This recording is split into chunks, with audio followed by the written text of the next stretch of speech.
worst shooting nights of his career in Phoenix. You have to expect that he's going to take that personally. We're going to have much more on this heavyweight matchup later in the show, and I'm not talking about Stephen A's jacket versus Perk. We're talking about this game. We will have a live report from Chase Center. We got Janae's cheat sheet, but I do want to shift the focus to LeBron James. So LeBron, remember, he has been in the league's COVID protocols, and after our show went off air yesterday, the league announced that James had returned a false positive test. So he will be back on the court tonight versus the Clippers. Our Dave McMenamin reported that LeBron returned 8 negative tests since returning to Los Angeles on Tuesday afternoon after testing positive for COVID-19 in Sacramento. That was on Tuesday morning, remember. So LeBron is back, right? But is his return, Stephen A., enough to fix the Lakers' early struggles? Well, I think it's enough to fix their early struggles because LeBron James is that great. I think he's that phenomenal. He's got the ball in his hands. He's going to make proper decisions, and I think everybody's going to look better around him. I think Russell Westbrook, he might not shoot better than 30% from three-point range, but I think he'll make better decisions. I think that when you look at Anthony Davis, who's shooting a putrid, horrible 19% from three-point range, by the way, which is a problem, I think you'll see him be free to make more of an impact when you've got LeBron James on the floor, because LeBron James has something to contend with. The issue, however, is this. Even though I expect them to be better, it's not going to elevate my level of confidence with them as it pertains to being able to deal with the likes of the Phoenix Suns or the Golden State Warriors. And we have to remember that when it comes to LeBron James, damn all of this talk about the regular season. This is a guy that's a 4-time champion. He's been to 10 NBA Finals at age 36, approaching 37 this month. He is still one of the top 3 players in the world when healthy. But we have now graduated to a point where even the greatness of LeBron may not be enough to offset the onslaught that is coming by way of Phoenix and Golden State. And if that's the reality that we're looking at, then it's time to start having a discussion as to whether or not this year is indeed the official end of the LeBron James era. Because the LeBron James era has been associated with finals appearances. And by the looks of things, they ain't sniffing the NBA Finals, considering the way Phoenix and Golden State are looking. That's the storyline involving LeBron James, not some damn meaningless regular season games in December, January, and February that we all know he's going to help elevate and improve. Yeah, you know what? I agree with you on about 50% of it, Stephen A., just not the last part. But I will say this. Angry LeBron is not good for the NBA, but it's great for the Lakers. We remember LeBron coming off a suspension and what he did to the Indiana Pacers the following game. See, here's the thing with the Lakers right now. They have to, Frank Vogel has to tell guys their roles. They have to be stars in their roles. I don't want to see Monk dribbling the ball up trying to be a playmaker. I don't want to see Taylor Horton-Tucker driving up the ball trying to be a playmaker. I need to see that ball in Russell Westbrook hands and LeBron James hands. But here's the thing, Stephen, and I said this earlier on this week on this show. Anthony Davis is the one guy on that team that's a future Hall of Famer, that's in the category of being a superstar, that's only 28 years old at the peak of his prime. I mean, you're not putting Russ in the category of being a superstar? No. What I'm saying is I'm making a point about Anthony Davis being the youngest superstar on that team. He's supposed to be the best player on that team. Okay? Yeah. And he has not lived up to that. And I think if he makes it up in his mind that he's going to come out and dominate and starts to separate and put himself back into that conversation of great players and the best in the league, then the Lakers could take off. Well, and that's what we saw in the finals in the bubble, right, Stephen A? Here's respectfully what I think KP is missing. When you look at Russell Westbrook and you see his struggles from the perimeter, particularly from three-point range, not to mention being prone to turnovers. When you look at Horton-Tucker and how he's been struggling from the field, a guy like Carmelo Anthony is doing his job, y'all. He's shooting about 42% from three-point range, averaging 14 a game coming off the bench. Carmelo is doing his job. When LeBron comes back, certainly you expect those things to improve, but understand if you've proven that you struggle hitting perimeter shots collectively, then that forces teams to basically say, all right, well, you know what, go ahead and shoot from out there. If you're struggling with that regard, you want to come to the interior more. And in the case of an Anthony Davis, He doesn't want that. Can he handle it? Sure he can, because he's an all-world talent. But does he want that kind of physicality? That's the question mark. And to address your point about bringing up LeBron and how he acted once he came off the suspension, KP, I would remind you, he dropped 39. He was shooting threes late in the game from all over the place.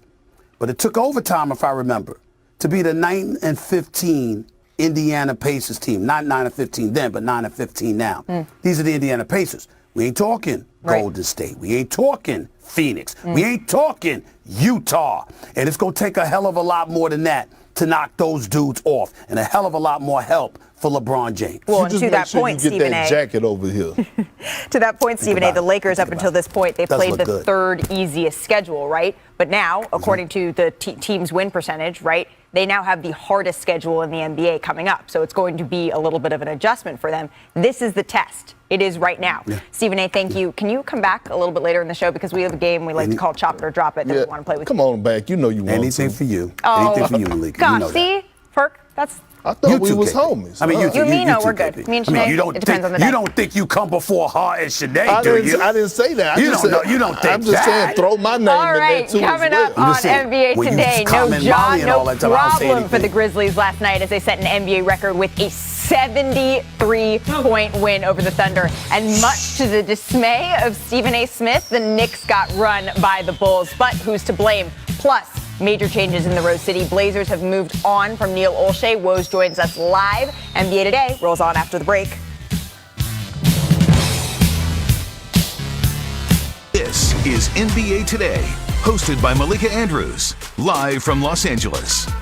Welcome to NBA Today. I'm Malika Andrews. So the Suns won their franchise record 18th straight game last night, and they put it all on the line tonight against the Warriors. But who's been the MVP of that streak? And the King is returning to the court tonight versus the Clippers. But is LeBron being back enough to fix the Lakers? Plus, the game that had our NBA Today group chat popping off last night, it wasn't the one that you expected because the Grizzlies, they beat the Thunder by 73 points. So we're going to fill in the blank on that record-setting win. We have a lot to get to today, but I've got just the right people to do it. I got my girl, Chiney Agumake. I got Kendrick Perkins. We have Stephen A. Smith, Zach we got Lowe. the senior citizens in the building today, huh? You are so Stephen rude. A. Adrian Wojnarowski is going to be joining us in a little bit, but I mean, we have to put some respect on the Suns' name, so I think we need to start in the desert.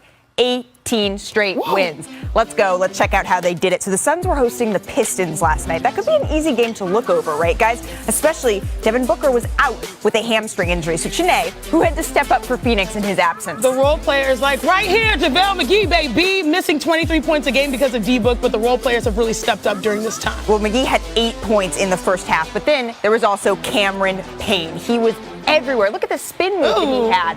Finished. He had 15 points in the first half, and the Suns bench outscored the Pistons 35-10. So at the half, the Suns, they had an 18-point lead, Perk. But then we go to the fourth quarter, and the Pistons are a tough team. They weren't done yet. They closed the gap to 5. Oh, they well coached. They're well coached. But then Captain Clutch did happen. Look at the big man. The pick and roll game is what creates for everyone, including themselves, Chris Paul, DeAndre Ayton. But check out the pass here. Crossover because DeAndre Ayton rolls. You find the open man. This is great basketball, all led by Chris Paul and that pick and roll. Preach. Look at the screen, Egum, but the rolling replacement. It's just the threat of that two-man game that creates that type of space. So the Suns, they pull it out, 114-103. Here's Monty Williams and Chris Paul after the game. I'm proud of the way you guys compete and you hang in there with each other. Teams make runs. We don't panic. We calm down. Down the stretch, we made plays. All you guys, you know how much I care about you. We got more to do and there's more to come. Hey, one thing you ain't talking about is, man, Coach got a Coach of the Month.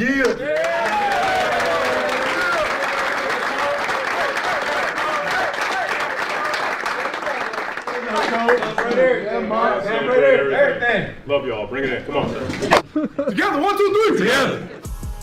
I love that. So the Suns' win streak has taken them to 7 different states all across the country. It has included multiple wins in both Texas and New York, and the Suns hope that after tonight, California, all told, the team has traveled about 10,000 miles in racking up their 18 consecutive victories.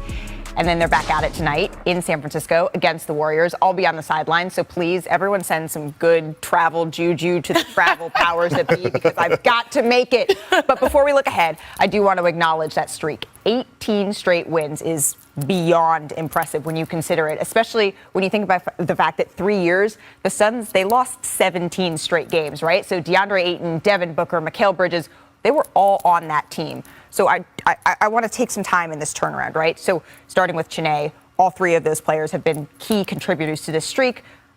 But who has been the MVP?